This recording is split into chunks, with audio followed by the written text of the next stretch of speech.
Presentar a un gran periodista, Claudio Jacquelín, del diario La Nación. ¿Cómo estás?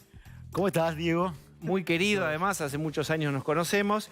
Y escribió hoy justamente una columna muy interesante sobre Milei, con una frase que un poco resume, o es una hipótesis interesante, que es: entre el cambio y la ruptura, una parte de la sociedad eligió ruptura. ¿Cómo es eso? Mira, recurriendo a la historia del rock, yo te diría, fue modo Billy Bond. Rompan todo. Esta es la historia. Billy Lo Bond que y la hizo Lo más pesado de la pesada. Con Billy exactamente, Bond. la pesada del rock and roll, y frente a alguien que Terminaron proponía... presos, ¿eh? Terminaron presos. Terminaron presos esa en Luna noche, Park, sí. exactamente, porque rompieron todo el Luna Park. Ahora, lo cierto es que frente a alguien que te proponía, vamos por el cambio total, alguien que te ponía por el cambio consensual y alguien por la semicontinuidad, que era Massa, vino alguien que dijo, hay que romper todo, porque lo que está horrible.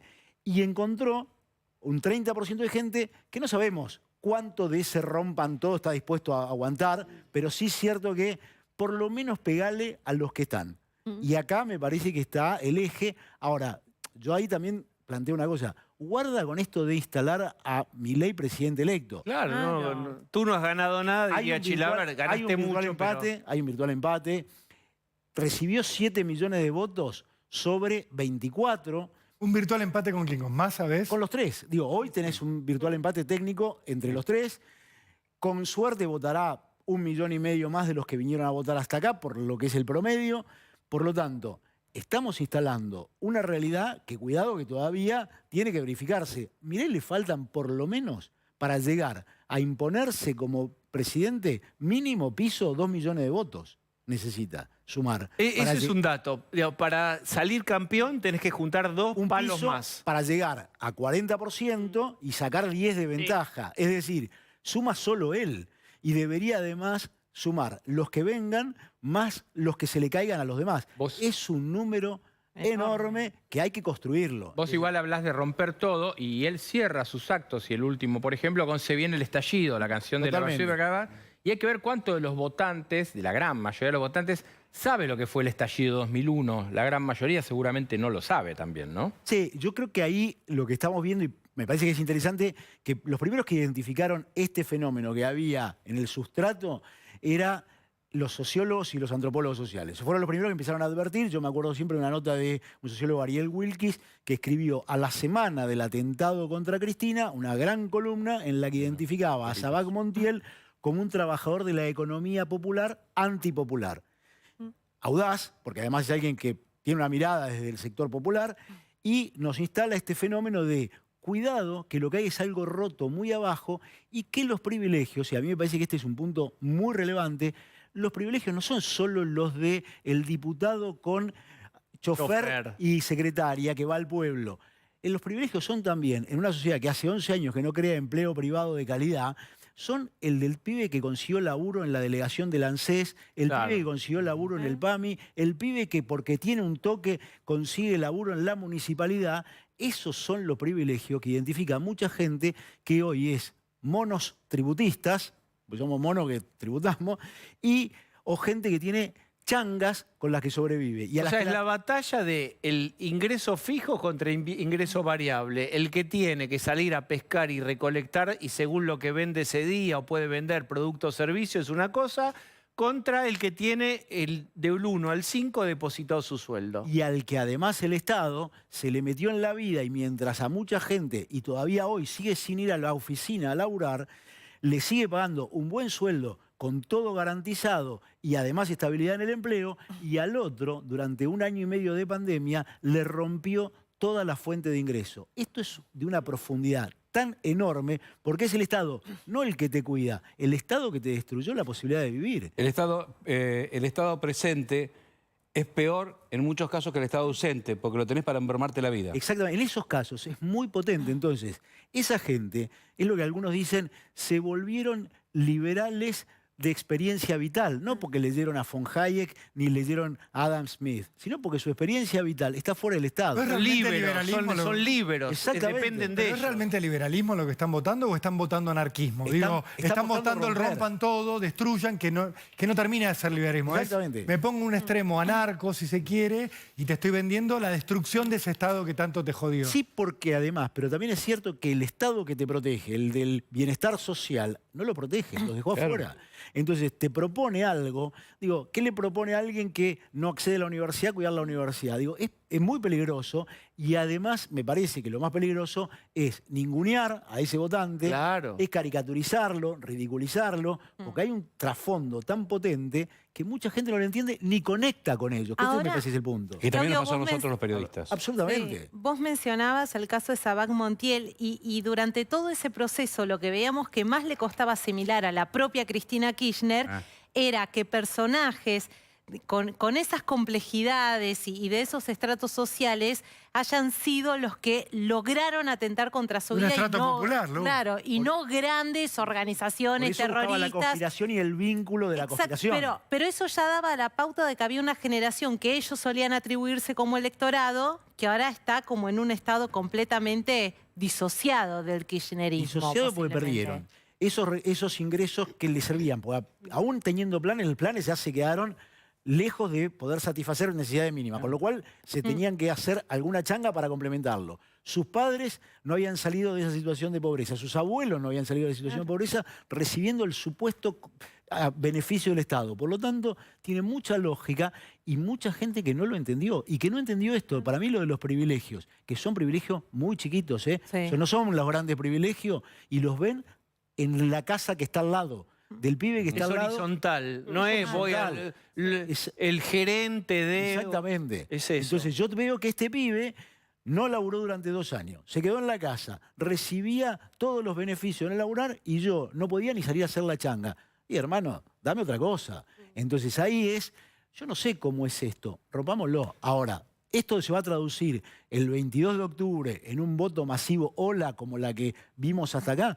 No sé, digo, me parece que hay una ola que también nosotros, de alguna manera, con relativa responsabilidad, estamos reafirmando y construyendo. Pero legitima, yo no sé si es todo el componente del voto a Milei, pero una buena parte sí, y no estaba homologado. Digamos, lo que pasó el domingo de las elecciones es que se homologó otro, voy a ser pretencioso, otro sujeto social que no estaba pensado por este peronismo. Sí, pero Decididamente. hay un 30% de la población, al menos de los que votaron, que nos dijeron a todos, no nos han tenido en cuenta hasta ahora.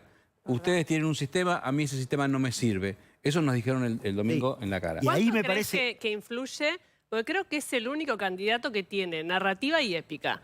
Que haya gente que grite ¡viva la libertad, carajo! Es fuerte. En un año logra imponer una frase, el gesto con el que se hacen las fotos. Quizás te parezcan cosas que son de color, pero es alguien que ha logrado crear un universo simbólico alrededor suyo. Habla de su gente se llaman las fuerzas del cielo. Conectó, digo, que es un problema que tienen la política, de conexión, de vincularse, de sentirse parte. Digo, tirarse arriba de la gente cuando llega como un rockstar. Es un rockstar. Digo, es parte de una conexión. Ahora, creo que en esto, y muy de acuerdo con lo que decís, hay algo que es, Milei gritó por muchos, y este me parece que es el primer éxito. Segundo lugar, le habló a algunos, que son los que identificaron y conectaron con lo ideológico. Y después tiene el fenómeno de que es hablado por todos. Ahora, Todos Ay, hablamos sí. de Milei. Claudio, Me parece que es el... Ahora, está tengo una bueno lo que pregunta. marcás con respecto a los jóvenes y a todo lo que sufrieron en la cuarentena y cómo se quedaron afuera de un montón de cosas. Pero a Milei también lo votó mucha derecha conservadora, mucha gente acomodada que no quiere pagar impuestos, que le molestan, que no le gusta justamente la misma es gente que parte vota de la a economía Milei. informal también. Y que también, claro, que es parte de la economía informal por el otro extremo. Hoy te doy un dato. Hoy me dijeron un emprendimiento, un desarrollo privado en la zona de un poquito más allá de Pilar. En una semana se vendió todo, cash se vendió. Sí, todo en Con lo grano. cual, esto es la demostración de, claro, hay un montón de gente que también está fuera del sistema, vive bárbaro fuera del sistema y no quiere que le cambien eso, sino que se lo perfeccionen. En un ideal que no existe, por otro lado, ¿no? Ahora, Claudio, vos que siempre escribís analizando el peronismo, ¿cómo ves esto? ¿El peronismo hacia dónde va?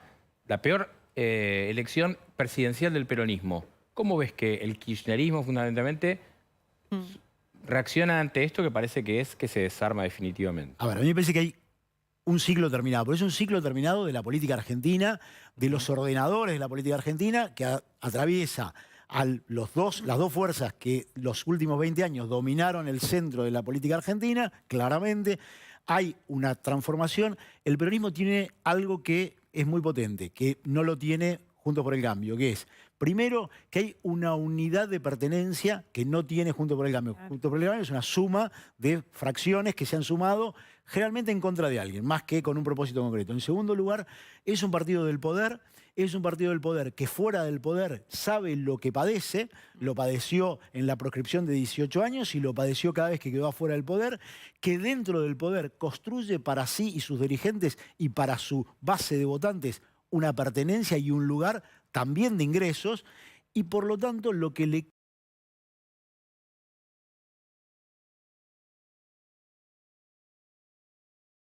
es tan potente, sí, muy probablemente, pero todavía, y mientras estén en el control del poder, tienen muchísimas herramientas, muchísima experiencia y muchísima voluntad para sostenerlo. Bien, y además recordemos que no solamente el Ejecutivo y el Legislativo son eventualmente mayorías que pueden ser, como en este momento, peronistas. También hay gremios en organismos estatales, hay un montón de entidades fundamentales que tienen mayorías peronistas en la línea y en su funcionamiento.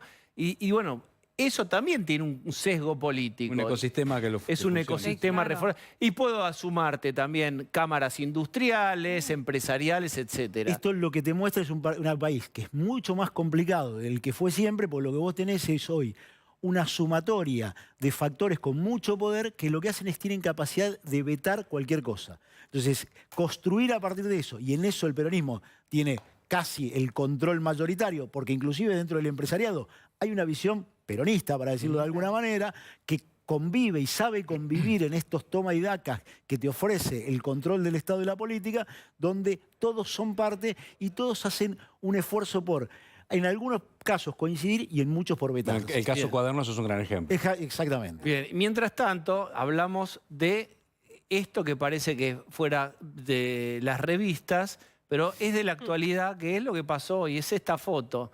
¿Qué pensás vos de esta foto?